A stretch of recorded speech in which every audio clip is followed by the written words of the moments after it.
Welcome back to the channel, guys. It's your boy Smokesta here, back at you with another video. And today we are on 2024 MNSR Round 9 Boise by the man E-Rex. And personally, this is my favorite track that he's released for the series so far, man. This track has a lot of elevation changes. It has a little bit of roughness to it, and he has multiple line choices in every corner. And one thing that I have definitely noticed is that he stuck true to making it more challenging as the series went on. So he definitely succeeded with that, and this track is actually fire, man. And I ain't gonna lie, it challenged me a little bit for the first couple laps I did on here, man. I kept crashing and everything, so it can be challenging, and it's definitely fun. It's definitely fun, and really it's worth picking up. It really is, especially for $1.25. You can't go wrong with this track, man. Not at all. Now this hill coming up here, this jump, I tried to hit it, but I think you can only get it on the 450. So instead of just landing right here, downsiding this jump, I think you can only get that on the 450, man, because I was 5th gear pinned trying to hit it, and I cased it hard. So, oh man. But one thing I definitely enjoy about this track is every corner has multiple ruts, multiple line choices, and the flow of the track is just really good, man. And as with all of his tracks that he's released for this series, the visuals are just on point. He did a phenomenal job with this series, and I'm sad it's coming to an end, man. We got one more after this. Speaking of which, me and E-Rex talked a little bit in the comments section yesterday, and I think that we're going to do something similar to what me and Fluke Creations did for round 10. So we're going to get together and we're going to record the video together. So I'm super stoked about that, man.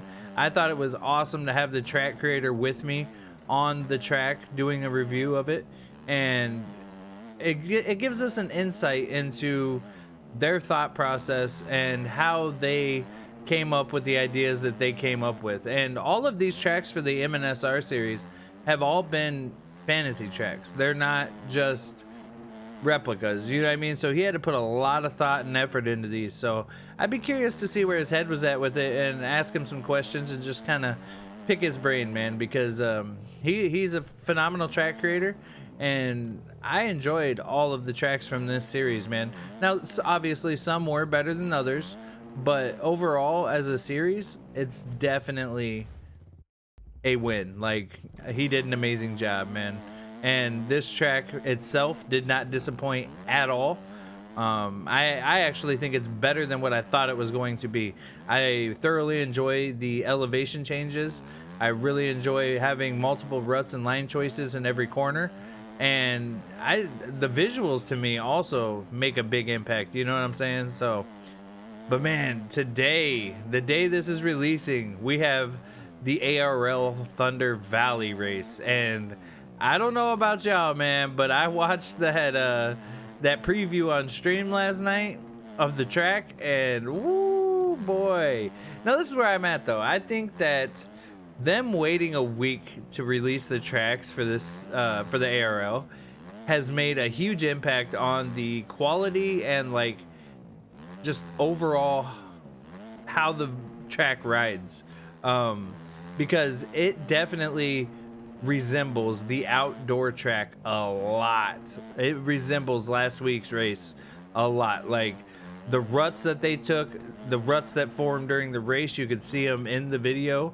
I think it makes a big difference waiting that week to have the track come out, you know what I'm saying? And in my opinion, I hope they do that with next year's Supercross, because I feel like during Supercross there was a lot of ruts in the races that didn't actually form in the race, you know what I mean? So waiting that week and just getting the lines down and, you know, getting it as close to real life as possible, especially being that, you know, it's replicating an IRL race, it's just a huge thing, man. I absolutely love that, and they've done an amazing job with the tracks, man, all around. I've enjoyed every round. Pala was really rough, and then Hangtown was not, it was rough, but it wasn't as bad, you know. I felt like they did a good job sticking true with the with the way it rode in IRL. But from the looks of it, man, Thunder Valley is gonna be challenging. That actually drops here in a couple hours, and man, bro, I'm nervous about it because it looks really rough and challenging. Yeah, bro. I'm excited for it though, man. And then tomorrow we have High Point, IRL High Point, man. And you know I'm gonna say it again, bro. I'm gonna say I'm rooting for my man Jet. He looked like he was coming back. He was sore last week and still hung in there, was still kicking butt, you know what I mean? So I'm definitely rooting for my man Jet, bro. And Hayden Deegan, I definitely have got to give it to him. I want to see him win as well. Obviously, those are the two fan favorites, so that's what everybody expects me to say, you know what I mean? But Jet's my favorite rider, bro. He really is. In the 250 class, I would not be disappointed to see Joe Shimoda win. That would be cool. He's starting to look more comfortable on the Honda, and man, that would be fire to see Shimoda come through and get a dub. It really would. You know, always got to root for the underdog. You know what I'm saying? So, but yeah, man, this track and this series has been fire. E-Rax, you did an amazing job on it, man. And like I said earlier, the elevation changes and the roughness you added to this track just make it just makes it flow and ride so good. It's really fun. It really is. So I definitely suggest you guys go in and pick this up, man. You will not be disappointed at all with this track. Like I said, I did struggle. There's a couple spots where I actually crashed quite a bit, man.